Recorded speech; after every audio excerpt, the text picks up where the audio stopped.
Prema legendi, u Istri su nekoć davno živjela čudnovata bića, neka veća i od najvećih brda, a neka mala poput ploda masline. Vile, prekrasna i nježna stvorenja noći, plešu na mjesečini. Da ih ljudi ne bi vidjeli, moraju pobjeći kada prvi pijetao zakukuriće i izbljede zvjezdice koje im put obasjavaju.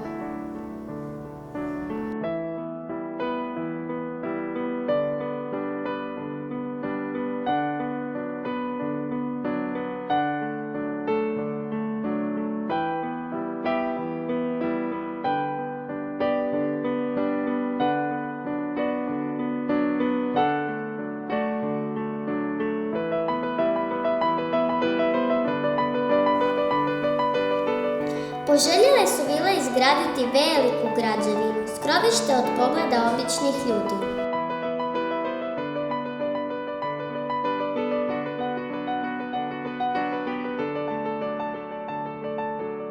Već sljedeće noći sučke su krenule dovlačiti teško kamenje i slagati ga u krug. U radu bi između njih trčkarali mali tintilinići, izašli iz bajke i pomagali im.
Vješte i vrijedne brzo su sagradile veliko zdanje, arenu.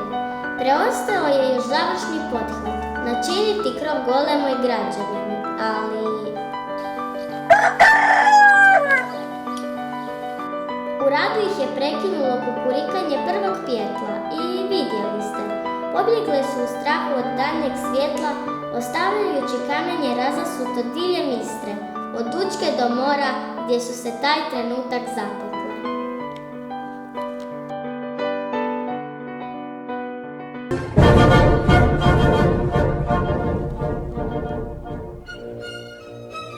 U ranu zoru iz svojih skrovišta bi izlazila ogromna, naoko gruba bića, divovi.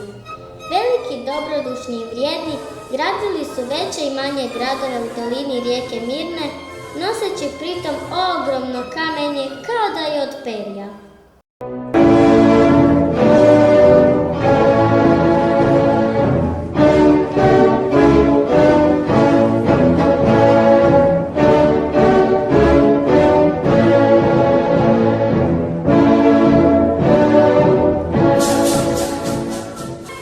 Divovi bi onako umorni često legli uz rijeku Mirnu i uz njen tihi žubor odmarali na mekoj travi.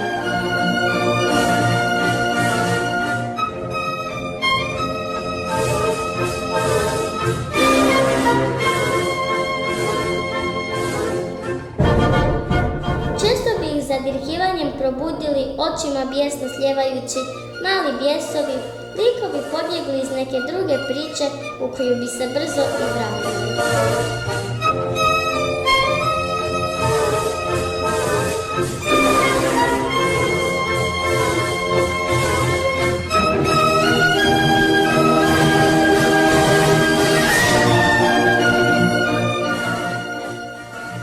Divovi bi se onako sneni spoticali o kamenje koje su vile ostavile razbacano svuda naokolo.